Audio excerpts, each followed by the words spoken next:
Welcome, everyone. I'm so excited to tell you about this podcast. It's called The DK Project, but it's really The Darren Show. The DK Project is a radio show, but without the radio. So sit back, buckle up, and enjoy the ride. Let's go! All right, podcast fans. Welcome to the latest edition of The DK Project, the third episode of Shark Week. We've covered everything about Jaws and sharks that I care to admit to. Today's episode, we've got Carl Gottlieb. He was one of the writers on Jaws. He also wrote The Jerk. Met some amazing people, Belushi, Pryor, blah, blah, blah, blah, blah. He's seen them all and talked to them all, which is just awesome. It's a great little interview. He's doing well. He went through a little medical episode, but good dude, great stories. You're not going to want to miss this one. So stay tuned and let's all welcome Carl Gottlieb. It's that time again, folks. Time to enjoy summer. And what's more summer than ice cream? The Lost Lake Creamery is open. We have made some changes for your safety during these difficult times, but we still have 24 flavors of ice cream, shakes, malts, and root beer floats. Check out our new website at lostlakecreamery.com. You can bike, boat, walk, drive, however you want to get here. We are located at 5575 Shoreline Drive, just off the Dakota Bike Trail in the Harbor District of Mound, at the end of the Lost Lake Channel on the north end of Cooks Bay of Lake Minnetonka. Open every day. Stop in and see us today. And remember, ice cream fixes everything. All right, Project fans, with us today, zooming in, the legendary Carl Gottlieb. How are you, sir? I'm good. How are you? I am good. I've been excited to talk to you. Boy, do you have a resume. My gosh. What part of the country? Are you in the East? Where are you at? I'm in Los Angeles at the moment. Sunny Los Angeles. I got a daughter going to school out there soon, so I'm going to be coming out to visit. I'm in Minnesota, and we been looking for an excuse to get out of the winter. So I think I found it. I think I found it. I've been going over what have you been up to? I've been going over your IMDb and everything you've done. My gosh, I don't even know where to start. I am of an age, and I had a heart attack last year at about this time. So I've been kind of in recovery for the last year. I spent 6 months in rehab. Then I came home, and I'm living alone. At first, I came home, and I had 24/7 caregivers. Yeah. Now they're out of the house. I'm back to living on my own and taking care of my own business. But I'm a lot frailer than I was, so I'm much less active. And the only advantage to having been in rehab for 6 months was that by the time the pandemic hit, I was already in training. I already had been living alone in isolation, sure, and social distancing. Nice. Well, it looks like you recovered fine from the heart attack. Was it a major phone call? A big one? Yeah, a big one. Oh, that's no good. Near fatal. I don't remember any of it. I'm last thing I remember was going into the ER, and the next thing I knew, it was 12 days later, and I was suffering all kinds of side effects, and it took me 3 months in inpatient rehab. Wow. Was that your first major hit? Oh yeah. I've been very, very healthy up until that date, and I would almost have appreciated being awake for the hospitalization and everything else, because the way it is now, I was feeling okay, not great. I was very tired and stressed, obviously, but I no more so than usual. And I just felt a little discomfort in my chest. It wasn't anything like the heart attacks that you read about. Right. But my ex-wife prevailed. She said, my doctor said, call me in the morning, which if I had done that, I'd be dead. And it was my wife who said, you have two choices, call 911 or I'm coming to get you and we're going to the ER. Wow. So she came and got me. We went to the ER. The very first person who put a stethoscope to my chest said, you're having a heart attack. They took me upstairs. they took me upstairs to get a camera up my femoral artery and get a look at what was going on. Oof. And once they saw that what was going on, they said, okay, cardiac surgeon, cardiologist, standing by. Oh. I had very good ones. I had some of the top people at Cedars-Sinai, which is our big hospital here. Yeah. And for the next 5 days, it was touch and go. My ex-wife was sleeping in the hallway for 5 days. Wow. Waiting for news. And I don't remember any of it. The next thing I knew, I was waking up 12 days later, 12 days out of my life. Wow. With a scar down the middle of my chest, a newly. Yeah, it looks like a road map now. Like you've got your own road map, so you can find your way back. Yeah, well, I luckily it was not your classic heart attack where they have to replace the coronary bypass and replace your coronary arteries. Yeah, there wasn't much wrong with my coronary arteries. I had a perforated septum. Oh, and that was what was repaired. Yikes! So the septum is working fine. The mitral valve is fucked up. I have less cardiac function than the doctors would like. I'm having a defibrillator put in at the end of the month, in the beginning, middle of August. I'm having a defibrillator installed. Yep. And I might have surgery on the valve. I don't know. They make those little defibrillators right here by me. But I feel okay. I can walk a mile or two every day, so I do that. That's good exercise. Yeah, that's good. So no marathons, though, huh? You're gonna hang that up? Cardiologist is very happy. So let's talk about what we came to talk about, because I could go on about my illness forever. I'm looking at your when this all started. I mean, you've been at this a long time. How did you get into the industry? I mean, we're looking at what, in the 60s you started? Yeah. Well, when I graduated college, which was I think January of 60, I was going to be class of 59, but I missed a few credits when I transferred, so I stayed on for an extra semester. Did you graduate from Syracuse? Syracuse, yeah, in January of 60. And there was nobody else graduating. I mean, it was just, one day I was going to classes, the next day it was winter in Syracuse, which is as bad as winter in Minnesota. Yeah. And I was on my own. I was out. And I made one decision at that point, which is I'm only going to work in show business. I'm not going to be a bartender or a cab driver or a merchant marine or a truck driver or do any of those other jobs. I'm going to be in show business. Wow. And if I get paid for it, so much the better. If I don't, I don't care. So for the first couple of years, I hung lights and did sound in coffee houses in Greenwich Village. And, just kind of bummed around, but I was in the business. What was your degree in from Syracuse? In meals. Sometimes I worked for nothing just to be to be on a stage. But one job led to another, and eventually I got drafted. That interrupted my trajectory for Vietnam. And then when I got out of the Army, I joined the committee in San Francisco, which had just opened. It was a brand new improvisational theater, very, very famous one of the first. And I joined as a stage manager because that's what I did in those days. But then I became, as time went by, I directed the company. I went to New York and worked for a Broadway producer. Then I came back to the committee as an actor in '66, and that changed my life. I was in San Francisco for the Cultural Revolution, '66 to '68. Yeah. The best time in the world to be in San Francisco. It was the first time in American pop culture that trends started on the West Coast and percolated east. It used to be that the intelligentsia and the trendsetters were in New York and Philadelphia and Boston. And for the first time, San Francisco, and to a lesser degree, LA, was supplying the cultural impetus to change the youth culture from the West to the East. And I was a part of that. Wow. So what was your degree in from Syracuse?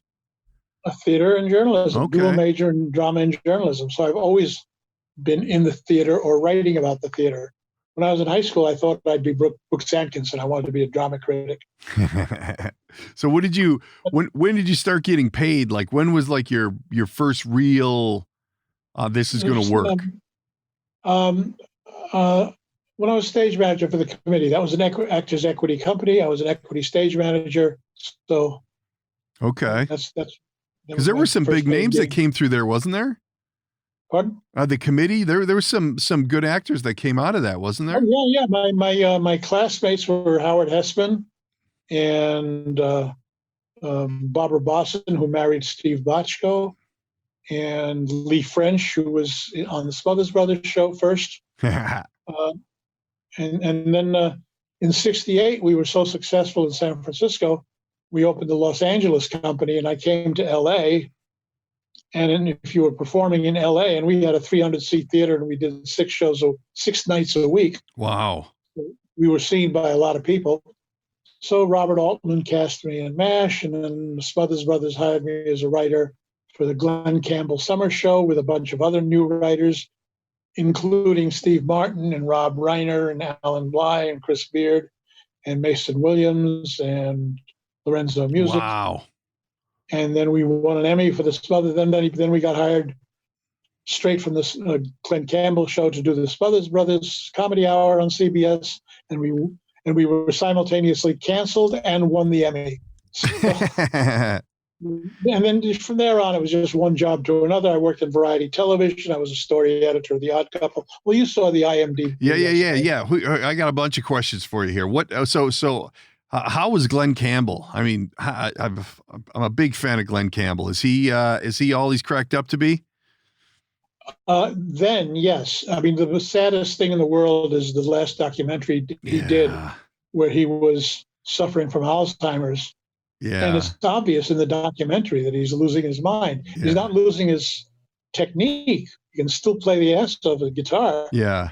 But you can see that his mind is going. It's kind of a tragic documentary. And I got to give him and his wife credit for allowing it to come out the way it did, because it's quite revealing and very intimate. And it's a portrait of a guy who's on his way out. Oh, man. But he was, at the time we worked with him, he was the best of the good old boys. He was the highest paid session player in Los Angeles.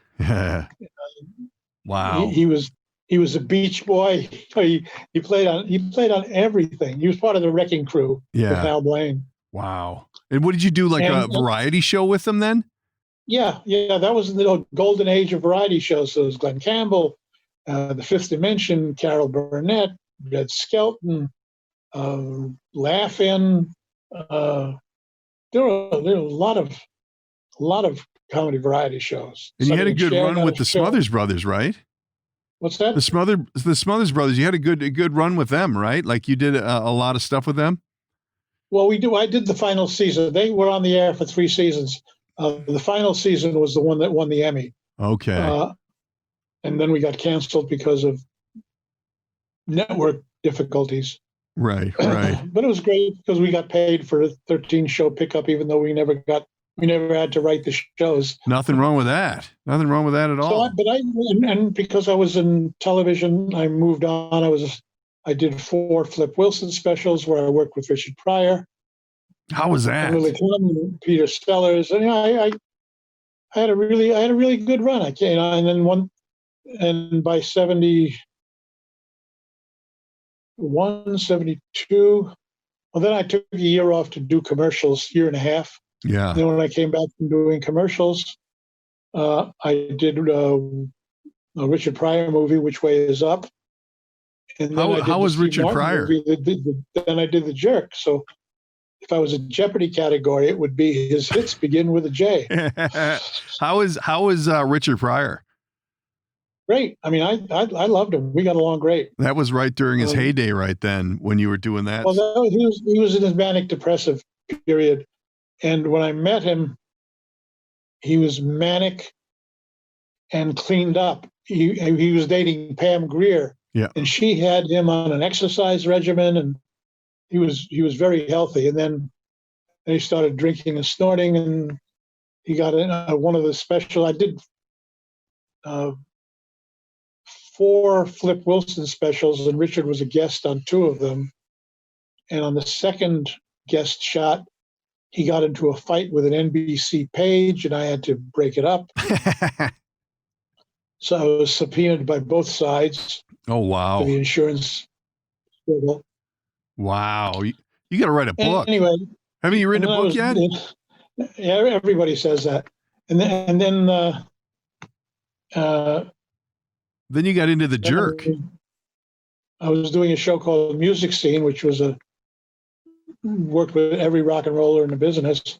And I had known Crosby. I knew the whole Laurel Canyon crowd. Crosby, Stills, Nash, Young, Jackson Brown, Joni Mitchell, David Geffen, Elliot Roberts. So I was, I had one foot in rock and roll and one foot in, pop television. And when Stephen called me to do Jaws, I was a story editor on The Odd Couple at the time. So I left a hit show on television and went to do an unproven, untried motion picture with the director who had only done 1 movie. Ooh. 2 if you count Duel. Risky. And yeah, but in those days, my criteria for taking a job was, have I done this before?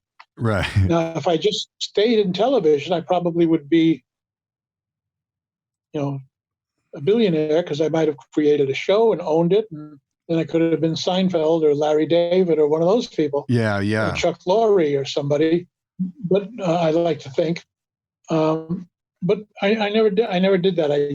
I jumped to features because that was where the action was. And now the best writing in television is the best writing in scripted media. Never mind television. The best writing is in television, not in movies. Movies are practically passé. And what with the pandemic, we don't know what's going to happen in movies. Yeah, no, not at all. That's got to be killing these movie theaters. I want to say I drove by one yesterday and they were open, but I didn't pull in. It looked a little strange, but there was only like 5 cars there. So that's the only way to watch a movie these days is on a drive-in. Yeah, which would be cool if they brought that back a little bit. Like they've almost gone extinct. They actually are. It's the only place where families can go and watch a movie now. Yeah. Well, and I got some comedians that I follow that are doing a drive-in theater tour where they're doing the stage in front of the screen and doing their comedy deal just so they can get out there. It's a great idea. I don't know how they pay them, but whatever. So when all this is happening and you're in there with Richard Pryor and you're doing the Flip Wilson show, did you realize at that time what you were doing and how major it was and how big of a player these people were going to be? Well, this is a strange business. You don't know what constitutes stardom. You don't know what's going to hit, what's going to miss. I always say the audience tells us. We don't tell them what's a hit. They tell us. Yeah. So my take on it was just to do the work, be a professional, be the best I could be. It's a business of relationships. I had good relationships, and the people with whom I had relationships turned out to be geniuses. So our collaborations were always successful, and I came along for the ride and gained my reputation as being a good worker, a good guy, funny writer. Yeah. So every job led to the next job, a natural progression. So did you? I could have gotten some bad shows. I could have gone to work on I don't know, pick a failed series. Yeah. But so did you write The Jerk? What was your role in that? Did you write the whole thing, or did you co-write it, or what did you do there? Well, the screen credits of The Jerk are story by Steve Martin and Carl Gottlieb, screenplay by Steve Martin, Carl Gottlieb, and Michael Elias.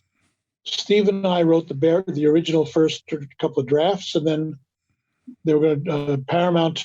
It was going to be a Paramount movie, but Paramount passed. It went in turnaround to Universal. I didn't have time to do the rewrite, so Michael Elias did the next rewrite and qualified for a screen credit. And the result was The Jerk, which, helped everybody. Yeah. I had known Steve since the Smothers Brothers days. He was, we were writers together on the Emmy show. Yeah. So when he got his screen deal, he said, "Do you want to help me write a screenplay? I've never done one." And by that time, I had written Jaws, which, was an iconic film. Right. And I had written Which Way Is Up, which was a Richard Pryor film. So I'd reestablished my comedy cred.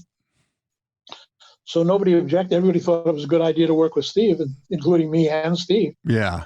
Yeah. And we sat for a while, and the genesis of The Jerk is worth repeating. We had a little writer's office at Paramount when it was still a Paramount project. And they gave us a couple of electric typewriters and all the yellow pads and pencils we needed. We had a little office in the writer's building.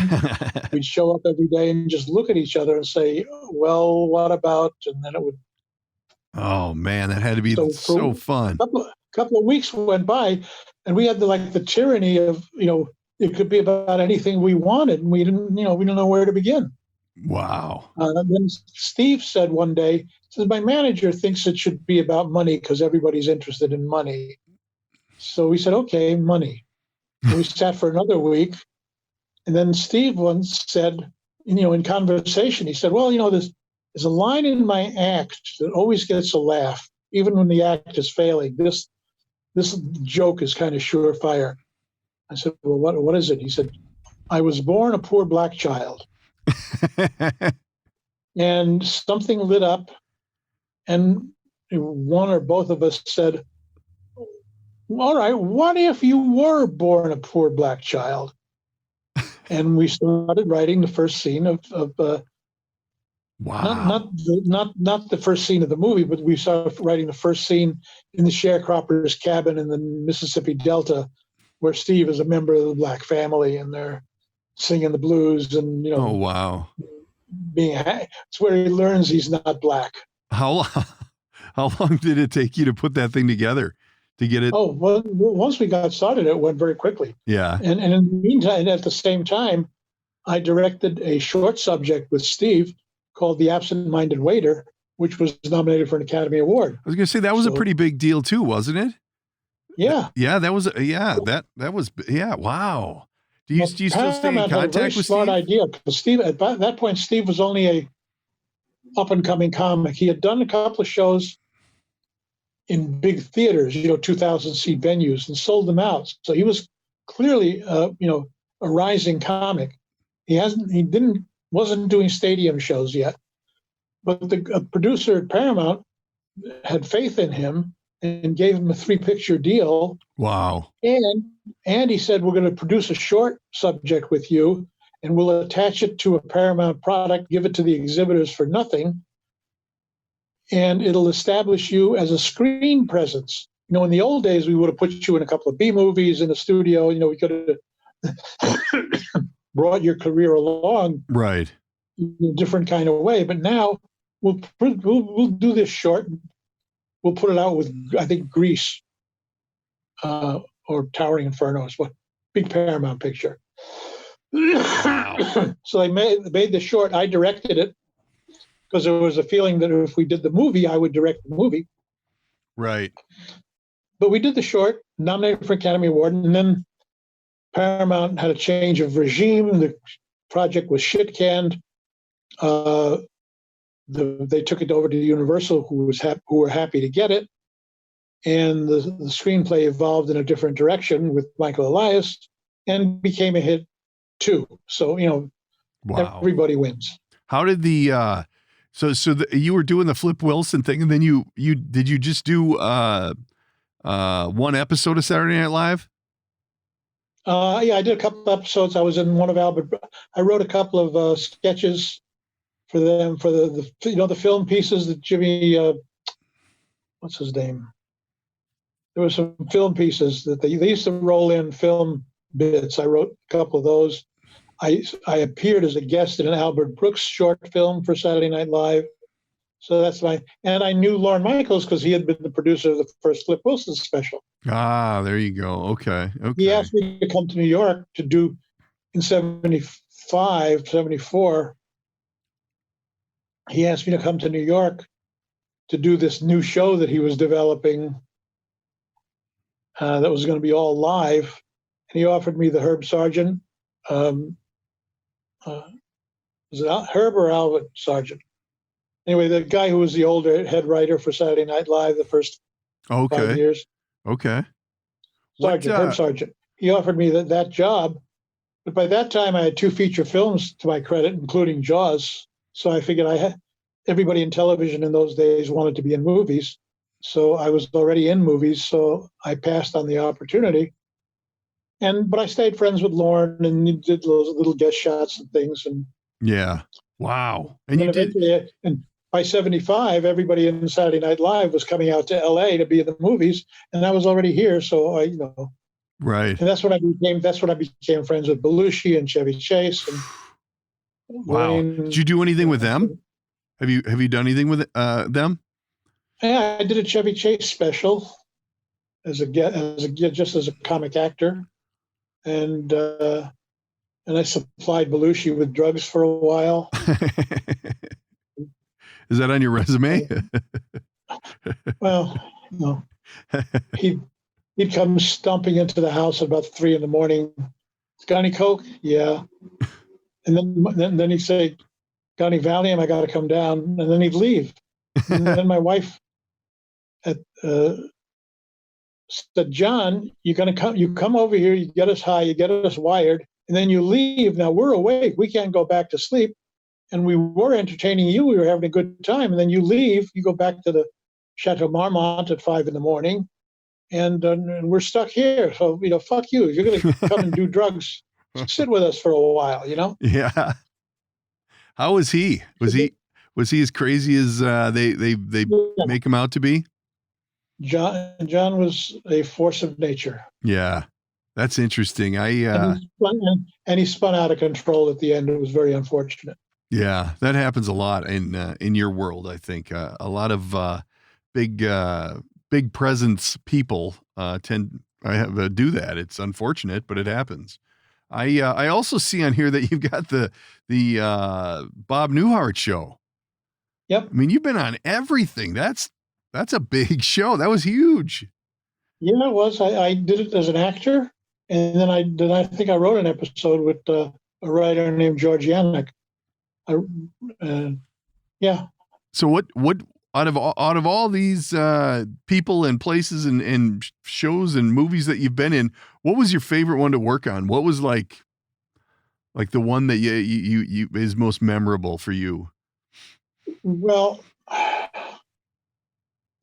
would say MASH, the Altman film. Yeah. Because there were like 10 improvisational actors in it: Corey Fisher, Tamara Horrocks, Bud Cort. I mean, I'm a lot of people in that movie became part of Altman's stock company. I came back and did Long Goodbye for Altman, and I stayed friends with Altman and his wife for a long time. And it was the most fun because we were there for 9 weeks on location. Wow. Going out to the set that the same set that they used for the TV show. Right. So, it was, every day you'd go out to Fox and get on, a limo or a bus and drive out to the location. And what did you, I don't recall, what did you play in that? Who was your character? I played Captain John Black, Ugly John, the anesthesiologist. Ah, very cool. That was a great show. It's funny because I think the TV show is like the longest running show there's been, or I don't remember. It was just it was a phenomenon because it was one of the last of the big hits in the 3 network universe. Yeah. The last episode of MASH had like a 55 share of the audience, and an audience of like 47 or 80 million people. And those days are gone forever. Maybe that's what it was. Show. Maybe that the most watched episode of TV was that MASH episode, I think. Maybe that's what it was. I just saw it like a month ago. It was up there with like Super Bowl 2053 or whatever. Yeah. It was. Wow. I don't think there was as I think there was one show that topped it. I don't know whether it was. No, there was no show. I don't think there was ever a show that got the same ratings because it became impossible. You can't get 20 share anymore. No. There's too much stuff on television. There's too much to watch. Too many different options. That was the 3 network universe, and that's gone forever. I bet all 3 networks can't get that. There's 500. I'm sorry. There are 500 scripted shows on television now. You can't watch them all. Right. And of those 500, 100 are the best written shows, best writing. Never mind television. They're the best dramatic writing being done. Well, and I think the three major original networks combined couldn't get that kind of viewing power anymore. Nobody watches regular TV. It's crazy. Yep, Although I've noticed that YouTube is now popping in commercials like regular TV. Like if you watch something on YouTube, you'll be in the middle of a show and they'll just pop a commercial in, which is unfortunate. But I suppose they got to pay the bills, right? What about George Burns? What about George Burns? Did you do the George Burns Comedy Week? Fun. That was one of the last. That was the year of anthology shows. There was us, and Steven Spielberg did Amazing Stories, and I think there was another. Twilight Zone came back that year. We did 17 episodes of the Burns show. No, we did 13 episodes of the Burns show. We won our time slot in 6 of them, and one of them was a pilot that Steve Martin wrote and directed. Phil Alden Robinson directed. That was spun off into Harvey Korman, Valerie Perrine vehicle, which only lasted 6 episodes. But it was a great time. I was under contract at Universal. They were paying me to write shows. It was the Writers Guild strike of '88 stopped everything. Yeah. So that was the longest strike in the history of the Writers Guild, longest work stoppage in the history of Hollywood.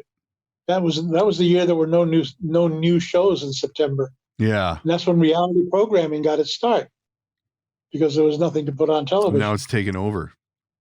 And as everybody discovered that programming on television is just something they put in between the commercials.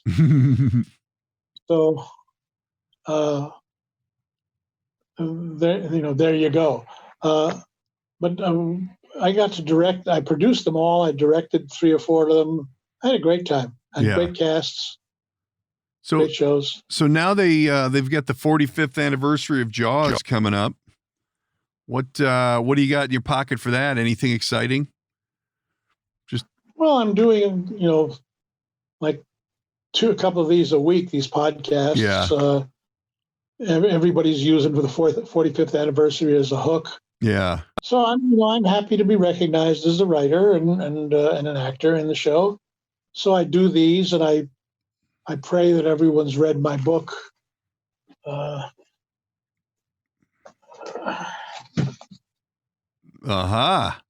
The Jaws Log. Available wherever books are sold. Get a copy. It's got the answers to all your questions about the Fish movie. Really? So Yep. it breaks out all the behind the scenes and all the lowdown. Absolutely. I know they had a little trouble with the old shark. That's pretty widely known. It's all in the book. So if you have any interest, right on. I urge you to buy the book. What's well, first of all, do you stay in contact with a lot of these people like Steve Martin or any of these guys? No. When I met them, they were not yet bold-faced names. Oh, okay. And, I don't have a $300 million yacht to go to Cannes.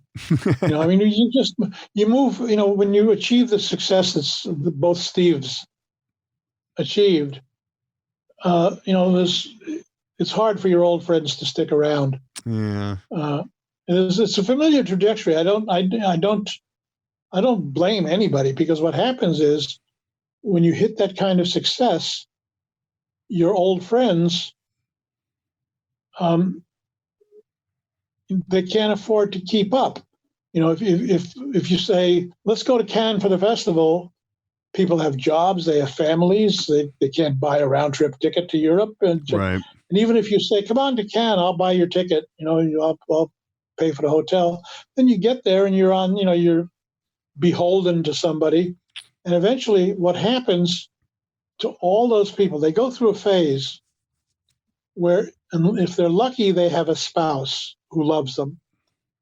But if they're not, everybody who's on a star trajectory hits a point where the only people they talk to are people who are on the payroll. Your trainer, your nutritionist, your doctor, your social secretary, your all the valet, people. your groundskeeper. I mean, everybody is on the payroll. And a couple of them may be outspoken and tell you what you need to hear, frankly. Yeah. But the bottom line is everybody depends on you, and nobody will tell you anything that's going to cost them their job. Right. So you lose perspective. Yeah. So then you have to start hanging out with other people who are just as rich. So Stephen hangs out with Tom Hanks. Steve Martin hangs out with with the art world and literary world, with editors of the New Yorker, and they go their different ways. Yeah. Wow. We're still friends. We're very cordial when we see each other. Yeah. But we don't move in the same social circles anymore. So what is on the agenda? What's next? What are you looking to do? I'm looking to get a movie produced that I've written. Hallmark is interested in a script that I wrote called Please Do Not Return. I just got a call the other day that Hallmark's looking at it. I wrote a musical based on a true story called The Stowaways, vaudeville story, 1917. And I wrote a big tentpole movie about pirates in Somalia. I've got half a dozen scripts that are worth looking at. Interesting. And maybe one of them will see the light of day someday. Yeah. And I'm still available to write if people ask me to write something. I've written the scripts the last couple of years. I write about a script a year. I get hired to do a movie. Yeah. And then after I write them, it's up to the producers to get them financed and made, and that's very hard to do these days. How much has the pandemic changed? Obviously you've been recovering from your heart attack, but how has it changed the way the business is? Obviously you can't go out and schmooze anybody or do that kind of a thing, but have you seen a change in the people looking for scripts or people that are looking to work? Well, first of all, I'm kind of out of touch with the new generation of filmmakers because I'm, before their time. Everybody I knew who was in the business is either running a studio or dead or retired. They're not reading scripts. They're not looking for projects. Right. So the people who are looking for scripts and projects, they know me by reputation. I know them because, I see their names in the trades, but we don't have the personal relationships that used to exist in my life. So and the pandemic, we're living through something that has not occurred in the last century, and it's going to define the epoch in which we live, and it hasn't played out yet. So it's hard to tell. There's no social contact. There's no schmoozing. Movie sets are going to be run in a whole other way. They're just now figuring out how to make a movie and keep social distancing and keep people from contaminating each other. Because in a movie, you work very closely. Yeah. If you're in makeup and hair, you can't keep 6 foot distance from the makeup person. Right. Right. So the world has changed, and we don't know how much it's changed.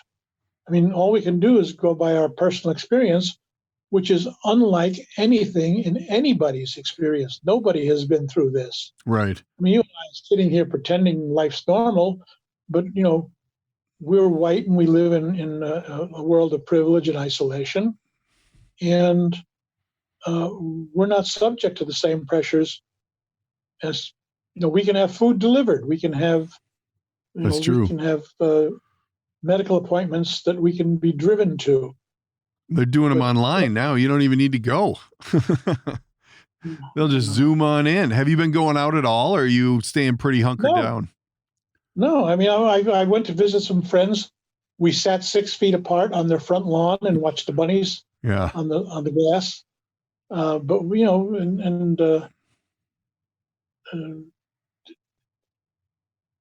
you know, there's very little socializing. I mean, you don't see your friends.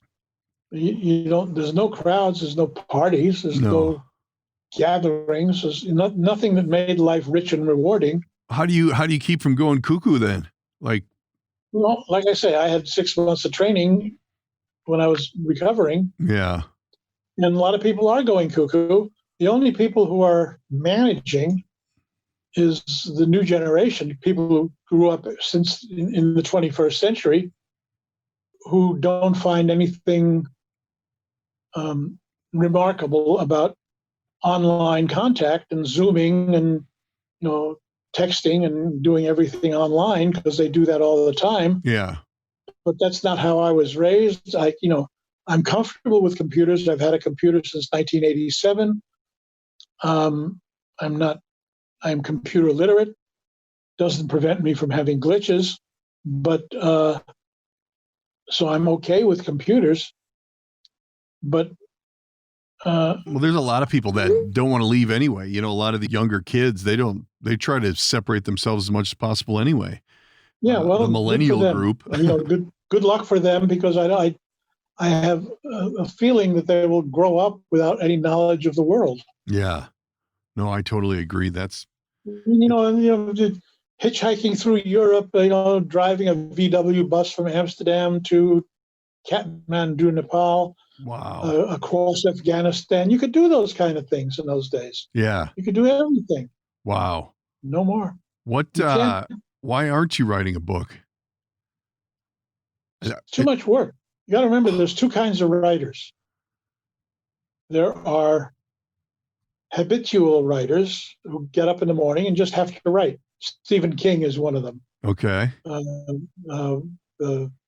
Georges Simenon, the French mystery writer. These people are guys who write a novel before noon. I mean, they just can't stop writing. Wow. That's what they do. That's how they define themselves. That's habitual writers. Then there are deadline writers like me. I only write if I get paid. So if nobody's paying me, I don't write. So I have a much smaller body of work. I mean, I've been lucky to be paid for some great films. Right. And books. I wrote 2 biographies with David Crosby, which I'm very proud of.